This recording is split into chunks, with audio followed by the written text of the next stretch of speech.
The angle grinder is one of the loudest tools available. It can reach levels of 110 decibels. Watch this video until the end to know exactly what kind of earmuffs or earplugs will best protect you from hearing damage. This is pure tinnitus. Hi, my name is Dr. Ben Thompson, audiologist and tinnitus specialist in California.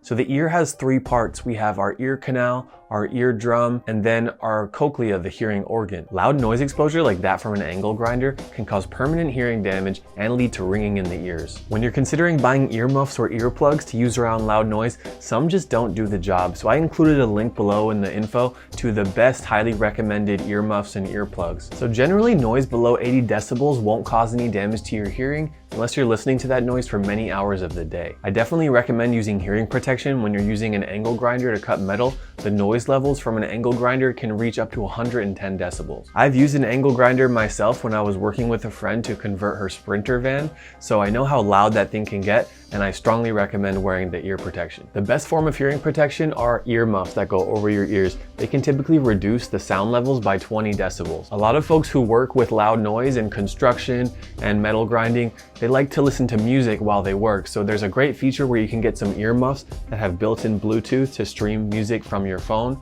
and I included that specific product in the link below. You can also use some basic foam earplugs that go in the ears. If you're wondering what's the best way to protect my hearing when using loud equipment, I recommend wearing the foam earplugs underneath and then the earmuffs over the top. Double your protection and give you the best chance of saving your hearing. If you enjoyed this video, give us a thumbs up, smash that like button, because if you don't, YouTube doesn't recommend our video to anyone else. You can tap that red subscribe button to stay in the loop for our new video coming out every single week, and also to tap that notification bell so you're alerted when the new content comes out. If you like what we're doing here, this is Pure Tinnitus. We have a free newsletter. You can link to us in the description below. We have plenty of other videos talking about ringing in the ears and how you can take control back over your tinnitus. Remember to take your tinnitus journey one step at a time.